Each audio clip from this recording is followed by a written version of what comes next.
Dans la série Trouve le coup de génie de Bobby Fischer, je demande le défi numéro 10. Salut, c'est Franck.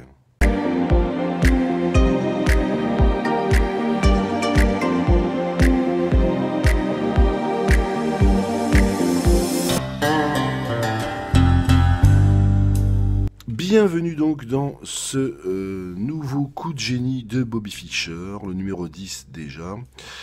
Alors aujourd'hui, c'est un coup de génie qui nous vient d'Islande avec un championnat du monde à Reykjavik en 1972. C'était la 5e partie du match qui opposait Boris Spassky avec les Blancs contre Bobby Fischer avec les Noirs.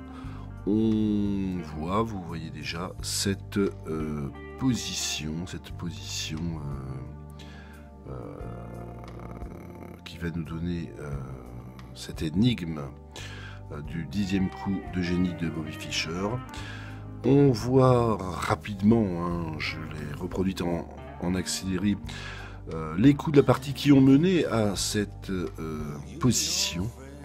Alors l'anecdote est très bonne puisque l'histoire dit que lorsque Spassky a joué son coup, alors pour le coup précédent, il faut savoir que Bobby Fischer a joué cheval F4 et quand Boris Spassky a joué donc ce qui sera son dernier coup de la partie, dame en C2,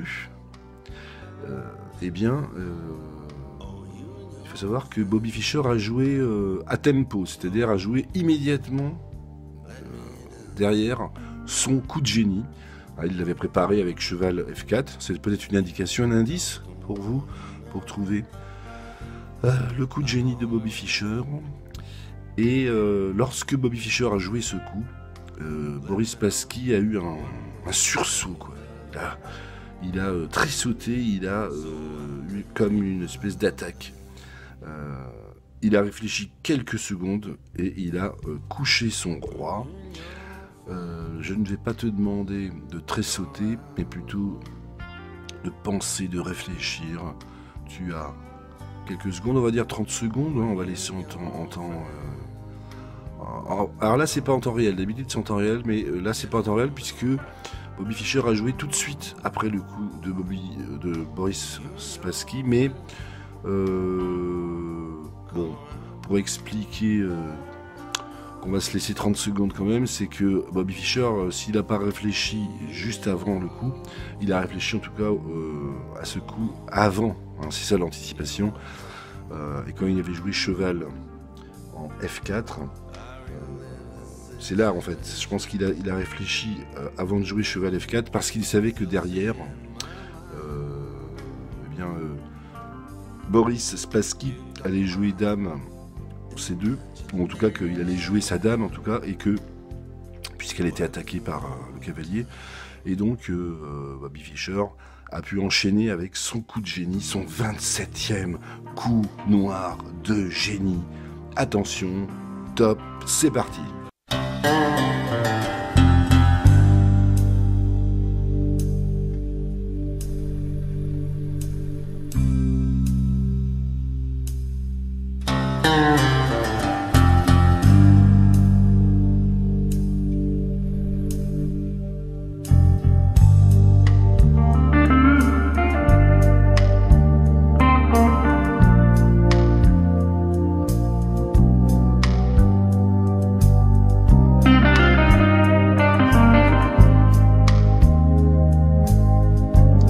Donc c'est terminé pour le temps. Alors, est-ce que toi aussi, tu as trouvé ce coup de génie? Parce que si tu l'as trouvé, eh bien, ça veut dire que toi aussi, tu es un génie. Alors, attention, on va dévoiler le coup. Tu es prêt? Au 27e coup de cette partie, à Reykjavik, en 1972. Bobby Fischer avec les Noirs face à Boris Spassky pour les championnats du monde à jouer. Donc, au 27e coup,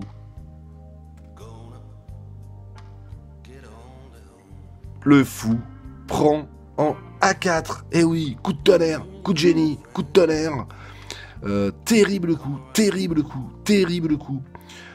Qui en fait va laisser Boris Spassky avec une attaque cardiaque doublée d'une apoplexie et d'un AVC suivi d'une comment ça s'appelle déjà, bon, bref, une autre maladie à la con, un Alzheimer peut-être. Pauvre Boris.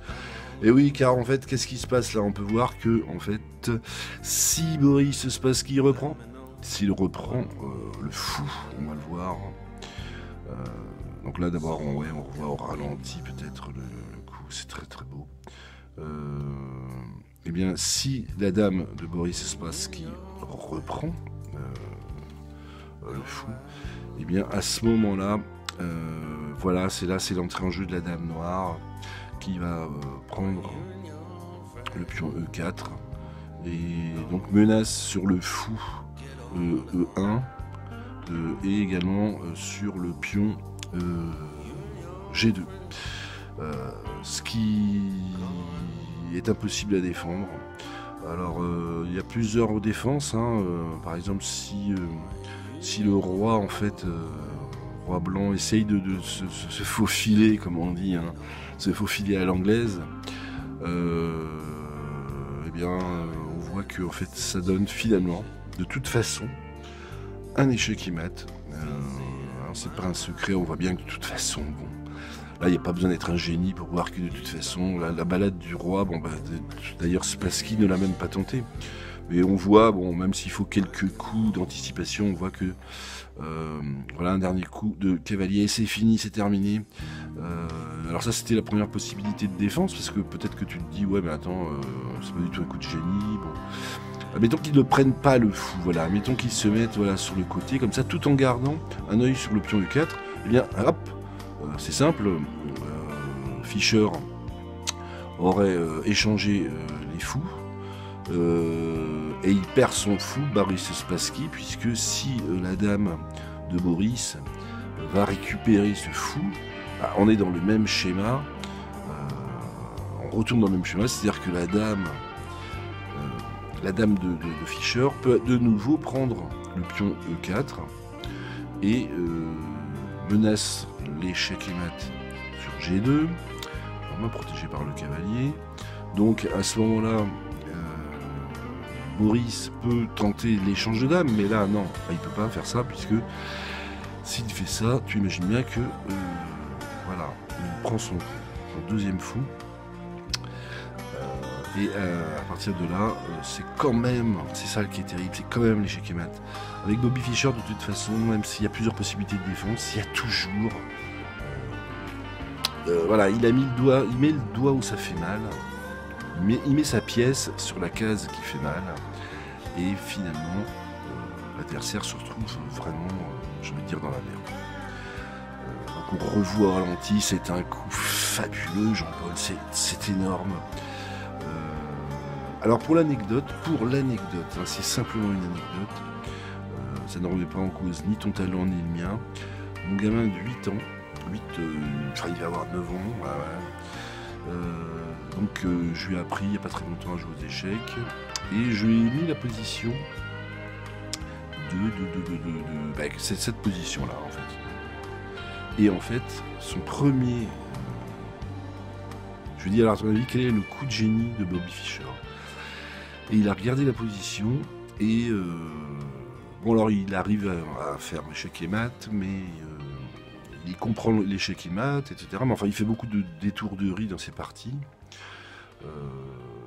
Et bien là, la première intuition qu'il a eue, il m'a donné le coup de Bobby Fischer. Alors évidemment, il m'a pas su m'expliquer vraiment pourquoi. Mais il sentait que c'était là, Mais je lui ai dit, écoute, mon petit bonhomme, continue comme ça.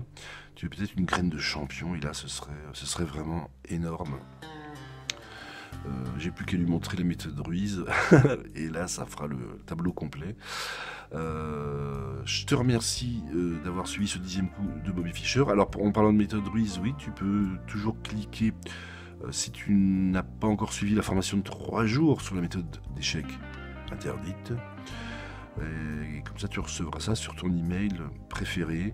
On revoit une dernière fois ce magnifique coup de génie au ralenti. On remercie également Dire Straits qui nous écoute très certainement. Congratulations to Dire Straits if you listen to me now. Voilà, excusez-moi, je prends des cours d'anglais avec Kevin Bordy. Et donc pour cette chanson qui suit la série Bobby Fischer, les coups de génie de Bobby Fischer, qui s'appelle, si je ne m'abuse, si je ne dis pas trop de conneries, You and Your Friends. Je pense que j'espère avoir bien prononcé à l'anglaise, ou à l'américaine plutôt. Une chanson, une guitare qui colle bien, je trouve, à l'ambiance des échecs. Je suis en train d'apprendre à jouer de la guitare en ce moment et je suis très loin, très loin, à la distance à peu près de la Terre à la Lune, de pouvoir jouer une chanson comme You and Your Friends. Je te remercie énormément de m'avoir écouté jusqu'à ce moment de la vidéo. Salut, c'était Franck.